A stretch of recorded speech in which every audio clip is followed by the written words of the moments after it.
question is to the Minister representing the Minister for Immigration and Citizenship, Senator Ayres. Minister, last financial year, your Labor government issued more than 350,000 new permanent resident visas and citizenships. This is the equivalent of adding nearly 1.5 times the entire population of Hobart in just 1 year. Minister, how many new permanent visas and citizenships are you permanently adding to Australia's population this financial year, which ends in just 8 days? Thank you, Senator Hanson. Minister Ayres. Before we show you the full footage, do us a little favour by subscribing to the channel, because over 98% of you watching haven't subscribed. It costs you nothing, not even a penny, to join this channel. Have you subscribed? Thanks so much. I'd be delighted to answer the question, Senator Hanson, but I am not indeed the responsible minister, and no doubt Minister Watt's going to enjoy taking your question when he's ready to go. Well, just a minute. Minister Watt, just resume your seat, please.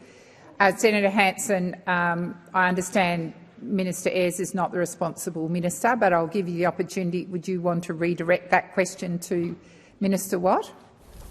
Love to. My question is to the Minister representing the Minister for Immigration and Citizenship, Senator Watt. Thank you. Thank you, Senator Hanson. Minister Watt. Thank you, Senator Hanson.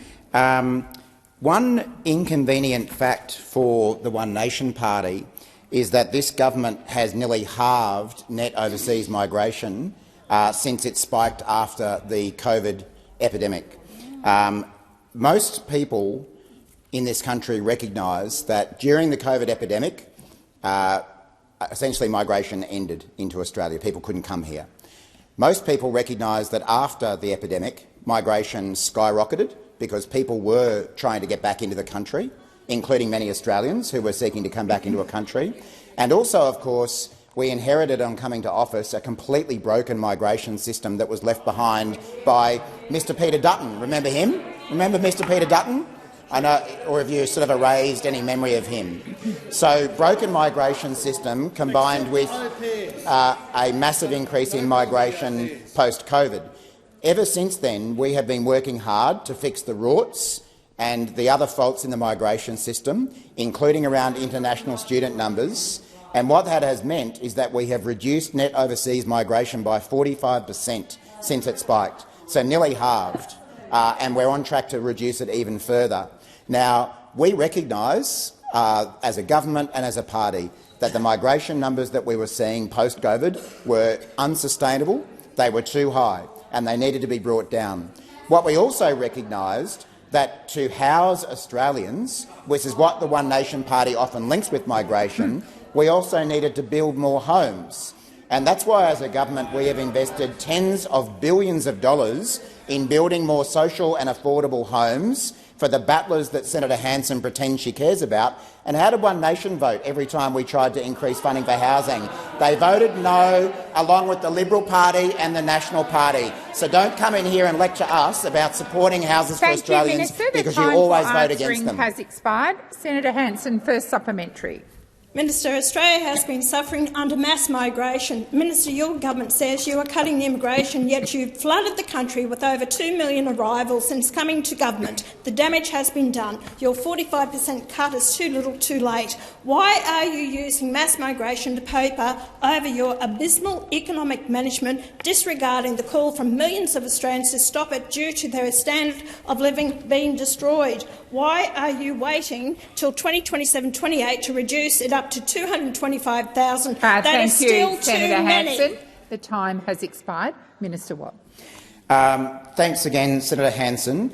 As I say, this government has worked extremely hard over the last 2 or 3 years in particular to significantly reduce migration levels to much more sustainable levels. At the same time, we, unlike One Nation, unlike the Liberal Party, unlike the National Party, have also supported increased investment in housing for the battlers that you pretend to care about. They're the battlers who need homes, and they're the battlers who you voted against getting new homes funded by the government. So we make no apologies for the fact that we had to reduce migration numbers. They were unsustainably high post the COVID epidemic and post the rorts in the system that were left behind by the former coalition government. And the changes that we have made are bringing migration back to a much more sustainable level than it has been at. Now, the question for people like Senator Hanson is how they intend to obtain the hospital workers, the aged care workers and the workers in various other industries that come from migrant backgrounds. Has expired. Senator Hanson, second supplementary. Minister, analysis of migration data shows that just 20% of your 301,000 net overseas migrants in 2025 were skilled. That's before dealing with the fact that your skilled list includes occupations such as dog handler, hairdresser, gardener, golfer and migration agent. Minister, why is your government flooding Australia with 80% of unskilled migration? Thank you, Senator Hanson. Minister Watt. Well, some things don't change, do they? Senator Hanson, I know that it has always been your political agenda to try to divide Australians, to divide Indigenous Australians from other Australians, to divide other Australians from migrant Australians. This government will not engage in that kind of extreme division and chaotic arguments that the One Nation Party has been putting forward for the best part of 30 years. We saw from the National Press Club last week that One Nation's recipe for Australia is more division, more chaos and more cuts, and that is not something that this Labor government will stand for. This government is about bringing Australians together, not about dividing them from each other. And we'll leave it to Senator Hanson, along with her friends in the Liberal Party and the National Party, because they are all the same, to continue that kind of division, with a couple of rare exceptions, to continue with that division that is not the Australian way. Has expired. Canberra erupted this week over one of the most politically explosive issues in Australia, and it wasn't another routine debate that quietly disappeared from the news cycle. It was immigration, housing, the cost of living, and the growing frustration many Australians are feeling about the direction of the country. As senators gathered inside Parliament, Pauline Hanson rose to question the government's migration policies, setting off a heated exchange with Minister Murray Watt that quickly became one of the most talked about moments of the day. Hanson's opening question was direct. She pointed to the number of permanent visas and citizenships granted in the previous financial year and argued that Australia's population growth has been occurring at a pace that many communities are struggling to absorb. Her central challenge to the government was simple. With the financial year coming to an end, how many additional permanent residents would be added this year, and how does the government justify those numbers during an ongoing housing affordability crisis? Initially, there was a brief procedural interruption before the question was redirected to the appropriate minister, but once Minister Watt stood to respond, the political gloves came off. Rather than accepting Hanson's premise, he immediately argued that Labor had already significantly reduced net overseas migration from the unusually high levels seen after the COVID-19 pandemic. According to the minister, those post-pandemic migration levels reflected exceptional circumstances, with returning Australians, international students and workers re-entering the country after years of border restrictions. He maintained that the government's reforms were steadily bringing migration back to more sustainable levels, but Hanson wasn't buying that explanation. She argued that Australians are not simply looking at percentages or government forecasts, they're looking at what they experience every day. They're looking at crowded rental inspections, soaring house prices, rising rents, overloaded infrastructure, and increasing pressure on essential services. For many families, those realities matter far more than political arguments over whether migration has been reduced by a certain percentage compared with previous peaks. That exchange immediately shifted the debate beyond immigration itself. It became a broader discussion about living standards.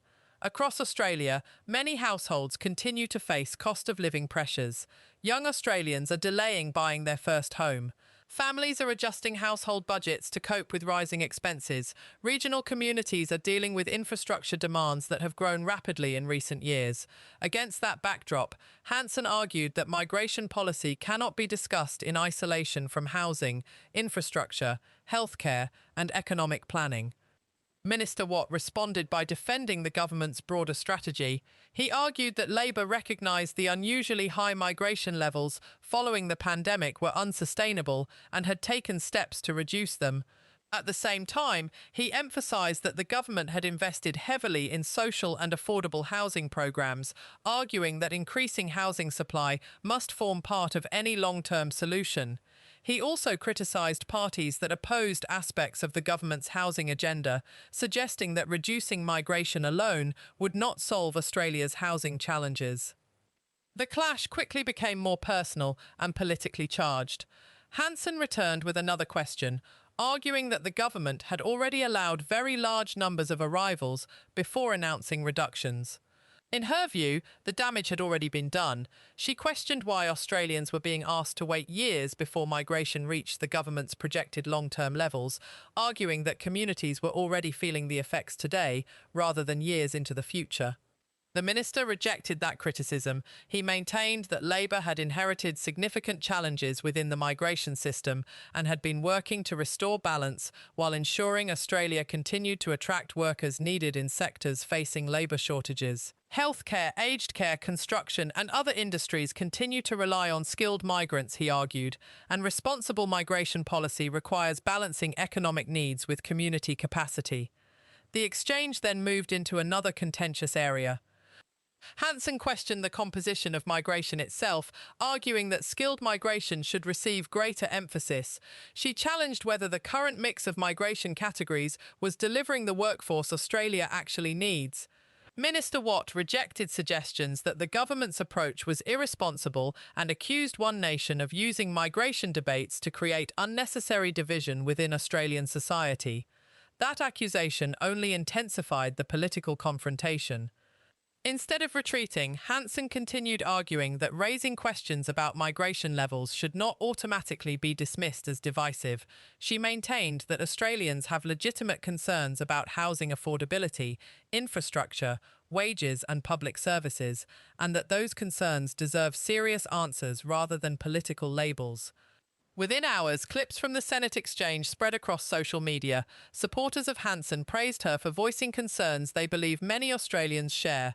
Supporters of the government argued that migration remains essential for Australia's economy and workforce, particularly in sectors experiencing persistent staff shortages. Others pointed out that Australia's housing affordability problems are influenced by multiple factors, including planning restrictions, construction costs, interest rates, infrastructure and housing supply, as well as population growth.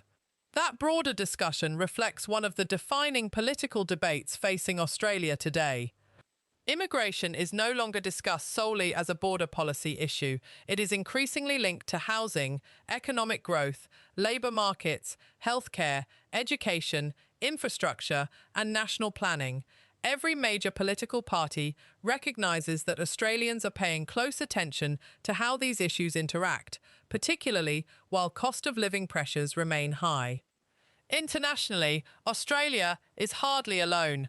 Countries including Canada, New Zealand, the United Kingdom, and several European nations have all faced intense political debates over balancing migration with housing supply and public infrastructure. Governments around the world are attempting to attract skilled workers while responding to public concerns about affordability and community capacity.